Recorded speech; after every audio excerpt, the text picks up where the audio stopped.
Good morning, students. Today is our class of SST subject in 10th.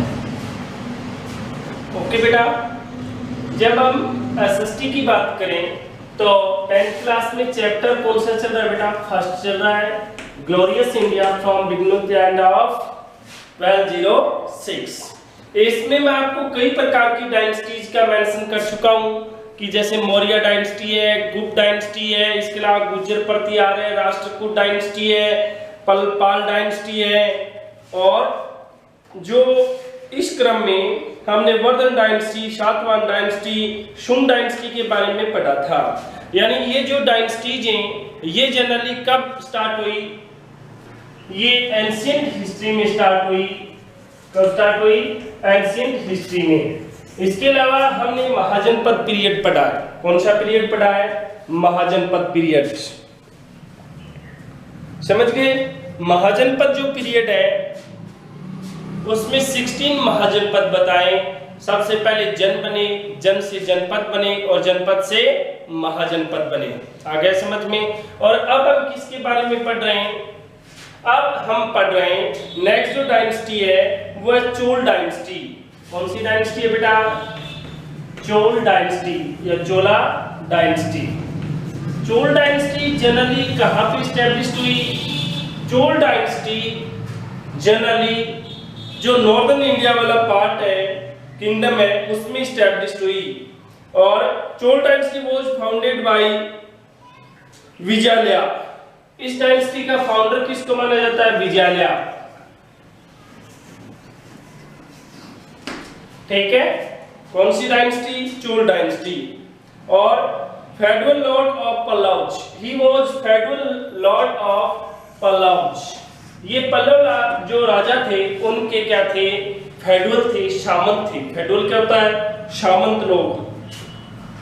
He increased his power while remaining under the Pals. Along with the coronation of Rajaraja first, Chol power emerged in India. यानी Chola dynasty का जो सबसे powerful ruler था उसका नाम क्या था? Raja first. Who was the most powerful ruler of Chol dynasty? Raja first. Raja first वो पहला आदमी था जिसने चोल डायनेस्टी को बहुत ज्यादा क्या किया? एक्सटेंशन किया। यानी उसकी जो राज्य विस्तार नीति थी उसने धार्मिक सहिष्णुता का परिचय दिया।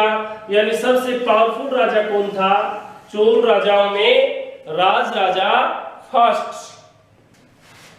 Became the mighty ruler of the South India by occupying control over Madras, Mysore, Kurag, Sinhala द्वीप। यानी सिंहला द्वीप किसका नाम है बेटा?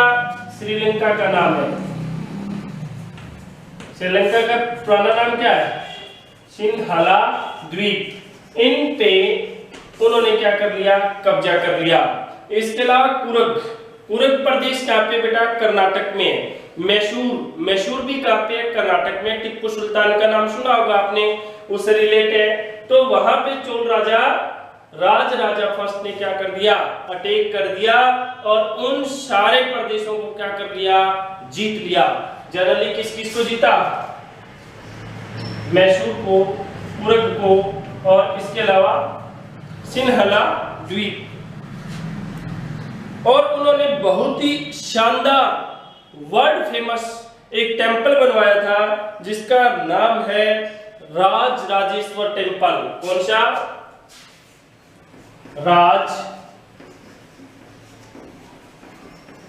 राजेश्वर। इसको बृहदेश्वर मंदिर भी कहा जाता है। क्या कहा जाता है? बृहदेश्वर मंदिर, जो किसके द्वारा बनाया गया था? चोल राजा फर्स्ट के द्वारा। ठीक है? बृहदेश्वर टेंपल कहां पे बेटा? ये तंजौर में। कहां पे है? तंजौर। ठीक है? तो ये सबसे ऑलमाइटी जो रूलर थे चोल डायनेस्टी में वो कौन थे? राजा फर्स्ट, जिन्होंने राजेश्वर मंदिर बनवाया। और इसी का ही दूसरा नाम क्या है? बृहदेश्वर मंदिर। किसको समर्पित है? लॉर्ड शिवा को समर्पित है। आ गया समझ में। इसके अलावा इन्होंने मैसूर, तुरग और श्रीलंका इनको भी क्या कर लिया था, जीत लिया था। मद्रास को भी इन्होंने ऑक्युपाइड कर लिया था। Chola administration was based on gram panchayat system. देखिए इंडिया में सबसे पहला जो ग्राम पंचायत सिस्टम मिलता है, यानी आज जो पूरा प्रदेश है वो किसमें बटा हुआ, त्रिस्तरीय पंचायती राज व्यवस्था है। 3 लेवल पे 3 स्टेज है।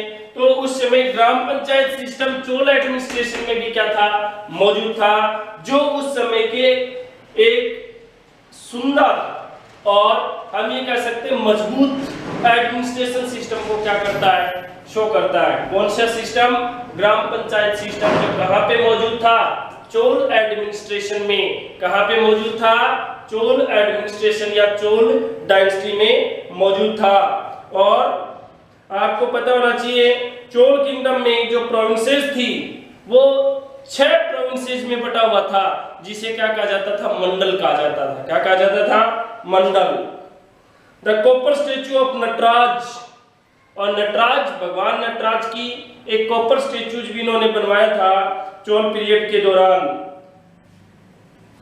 इसके अलावा gopuram style of building temples was built this period. Women used to the owners of the property in Chol society. Chol society में महिलाओं को भी क्या थे बेटा, अधिकार थे। यानी women भी क्या थी, सोसाइटी में इक्वल हकदार थी। कौन सी एडमिनिस्ट्रेशन में, चोल एडमिनिस्ट्रेशन सिस्टम में। तो इसका मतलब सीधा हम कह सकते हैं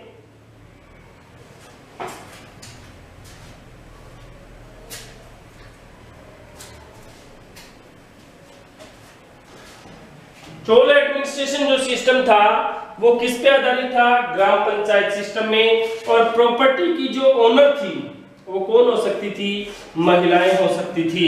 तो कहने का मतलब ये बातें क्या शो करती हैं कि Chola administration was best system. Okay, ये कौन सी डायनेस्टी की बात की हमने बेटा, चोल एडमिनिस्ट्रेशन या चोल डायनेस्टी की। इसके बाद में नेक्स्ट डायनेस्टी के बारे में हम स्टडी करेंगे।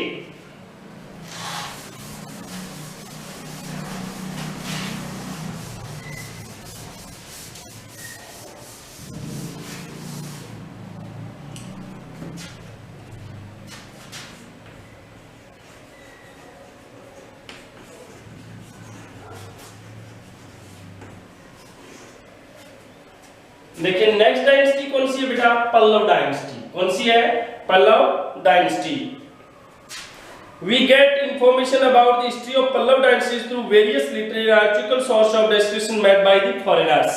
इस डायनेस्टी की ज्यादातर जो जानकारी है वो हमें किससे मिलती है, फॉरेनर्स से मिलती है। और जो आर्कियोलॉजिकल डिपार्टमेंट ने सर्वे किया है उससे। Rulers of this dynasty ruled upon Arcot, Madras, Tiruchirappalli, Tanjore, यानी जो साउथ इंडिया, तंजौर, इसके अलावा तिरुचिरापल्ली, मद्रास, तमिलनाडु में, इस एरियाज में ये क्या करते थे, राज करते थे। तो कहने का मतलब है पल्लव डायनेस्टी जनरली कहां पे एस्टेब्लिश हुई, साउथ इंडिया में। कहां पे एस्टेब्लिश हुई, साउथ इंडिया में। Among the description, the first mention of Pallav kings is done to Kanchi Vishwagopa.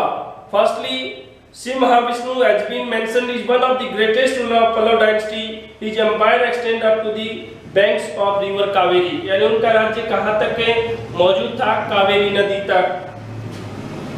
ठीक है, तो ये जो डायनेस्टी है बेटा क्या, छोटी डायनेस्टी है। जनरली साउथ में कावेरी जो रिवर बहती है, तो देखिए बेटा हम कौन सी डायनेस्टी कर रहे हैं, पल्लव डायनेस्टी। पल्लव डायनेस्टी की जो मोस्टली इंफॉर्मेशन है वो हमें कहां से मिलती है, फॉरेनर से मिलती है। इसके अलावा आर्कियोलॉजिकल जो डिपार्टमेंट में जो एक्सपेंशन किया है उसमें जो पुरानी चीजें मिली हैं उससे जनरली डायनेस्टी कहां पे एस्टैब्लिश हुई, साउथ इंडिया में। कौन से रिवर्स के बैंक्स पे, कृष्णा एंड कावेरी। ठीक है, तो ये तो कौन सी डायनेस्टी थी, पल्लव डायनेस्टी। और इसके बाद में नेक्स्ट डायनेस्टी के बारे में हम स्टडी करेंगे। इसका जो थोड़ा सा हिस्ट्री है वो बहुत ज्यादा एक्सटेंशन नहीं है, कम ही है। इसके बाद है चालुक्य डायनेस्टी। कौन सी है?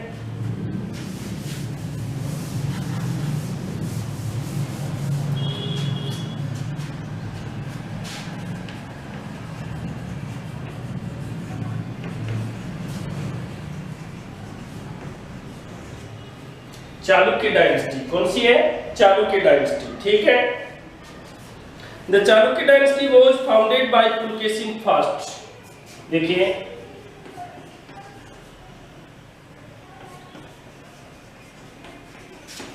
पुलकेशिन फर्स्ट वातापी के पुलकेशिन फर्स्ट इसके क्या थे? फाउंडर थे। और वातापी इसकी क्या थी? कैपिटल भी थी Vatapi. Pulakeshin first perform many अश्वमेध यज्ञ। पुलकेशिन फर्स्ट ने क्या करवाए थे बेटा? अश्वमेध यज्ञ करवाए थे। अश्वमेध यज्ञ कौन करवाते थे? हिंदू शासक। ठीक है। His successor Kirtivarman first is considered the first founder of a Vatapi. और उनका जो सक्सेसर था, सक्सेसर क्या होता है बेटा? उत्तराधिकारी। इनका जो उत्तराधिकारी था उसका क्या नाम था? पुलकेशिन सेकंड। क्या नाम था? पुलकेशिन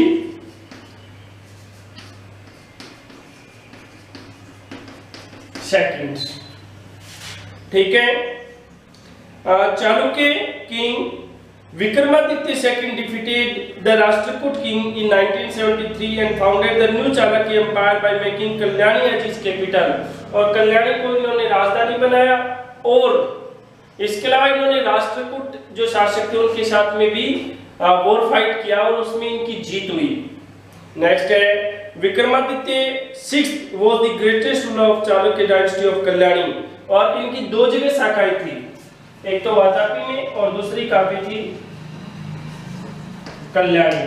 तो इनमें जो सबसे पावरफुल रूलर्स थे जैसे पुलकेशिन सेकंड था, तो इन्होंने अश्वमेध यज्ञों का भी इन्होंने क्या करवाया था? आयोजन करवाया था। ठीक है। Chalukya rulers build several temples and provide protection of Buddhism and Jainism. यानी ये बराबर तवज्जो देते थे बुद्धिज्म को भी और जैनिज्म। आगे समझ में? यानी जैन धर्म और बौद्ध धर्म दोनों को ये एक्सेप्ट करते थे, मानते थे। यानी थे हिंदू शासक, बट ये नहीं है कि किसी भी प्रकार का मतलब रिलीजन डिफरेंस इन्होंने किया हो। यानी इनके साम्राज्य में दोनों ही क्या थे? खुश थे, बुद्धिज्म और जैनिज्म। और ये तो जो हिस्ट्री है ये हमने किसकी पढ़ी है? जो एंशिएंट इंडिया में जो मोस्टली डायनेस्टीज, जो पावरफुल डायनेस्टीज इस्टेब्लिश्ड हुई उसके बारे में। आगे समझ में? अब देखिए नेक्स्ट हमारा जो टॉपिक है वो है एक्सटेंशन इन्वेजन।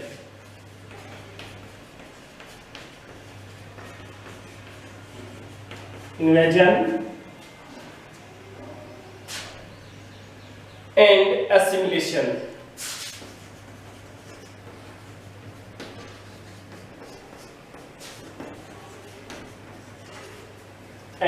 assimilation। शख्स हूं कुशार। देखिए बिल्कुल आराम से बताऊंगा मैं आपको।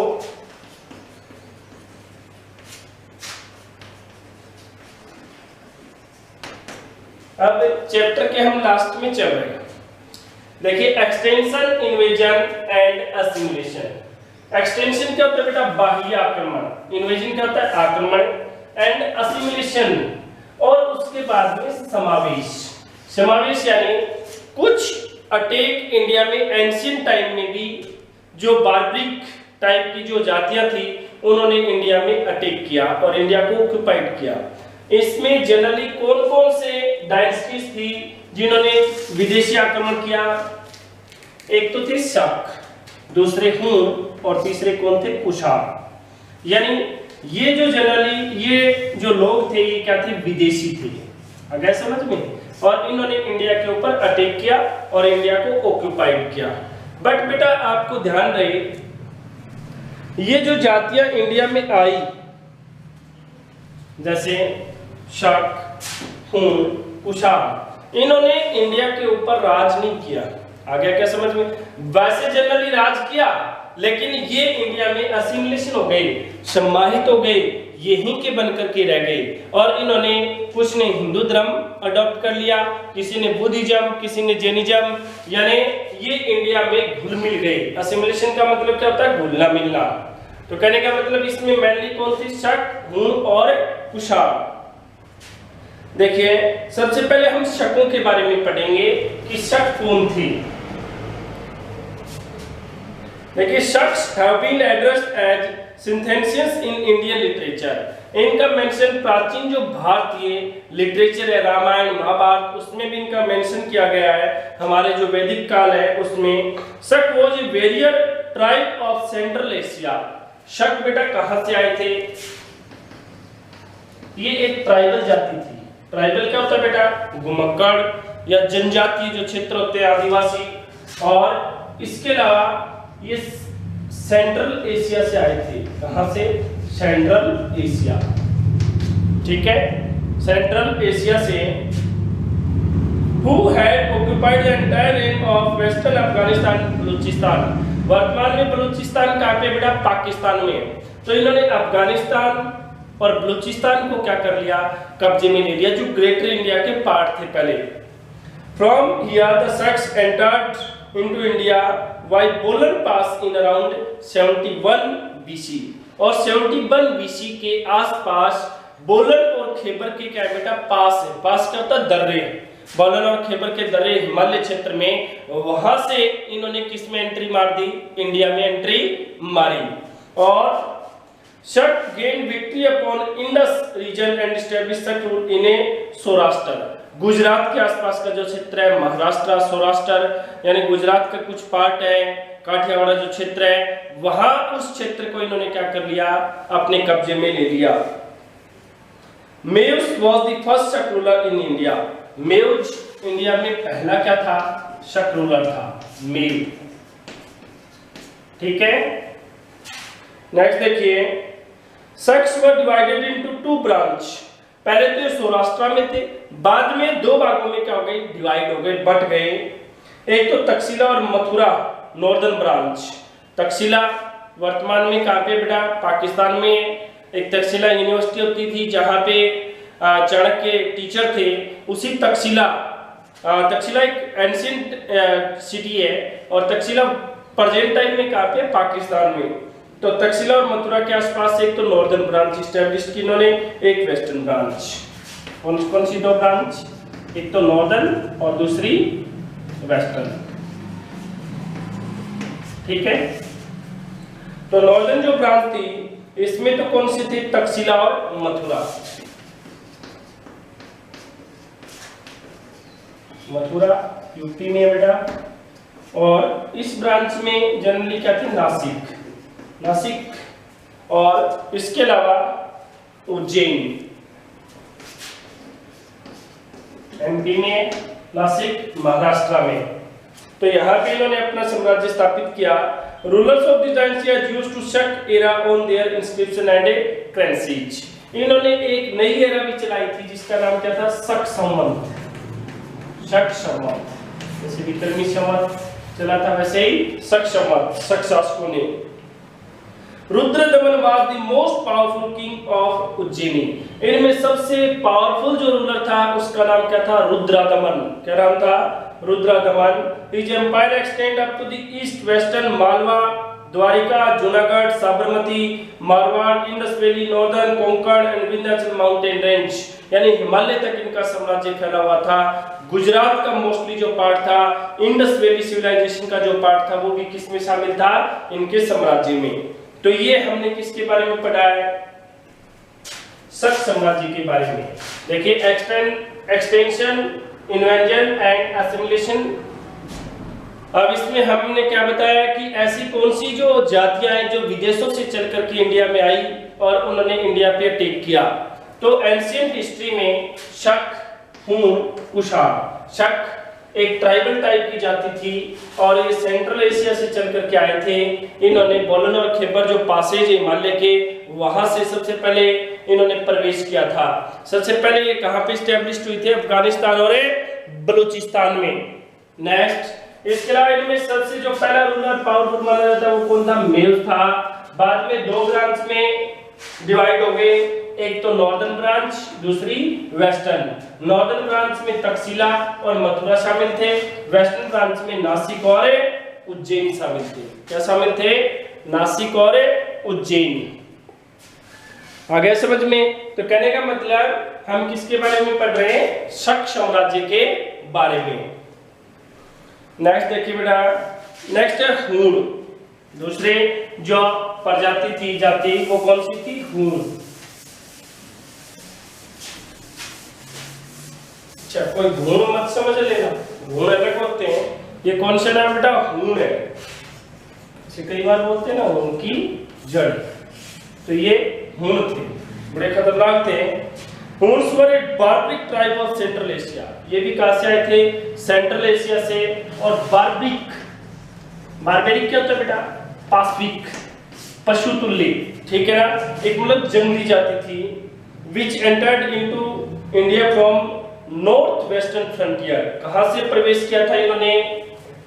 नॉर्थ वेस्टर्न फ्रंटियर से।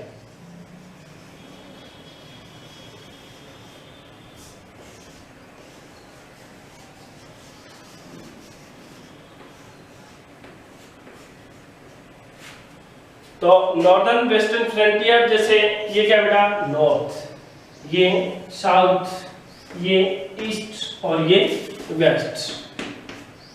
तो इन्होंने इस साइड से क्या किया? प्रवेश किया। अगर समझ में, यानी वेस्टर्न और नॉर्दर्न फ्रंटियर से, ठीक है। किसने? हूण प्रजाति ने।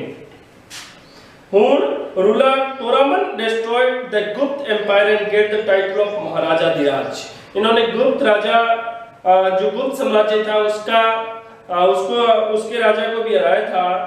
और इसके अलावा ruler named Mihirpur headed to the Buddhist भिक्षुज। और एक इनमें मतलब ये अच्छा नहीं था, जिसका नाम था मिहिरपुर। क्या नाम था? मिहिरपुर। और वो बुद्धिस्ट मॉन्क से बहुत नफरत करता था। बौद्ध धर्म के जो सन्यासी थे उनसे बहुत ज्यादा क्या करता था? नफरत करता था।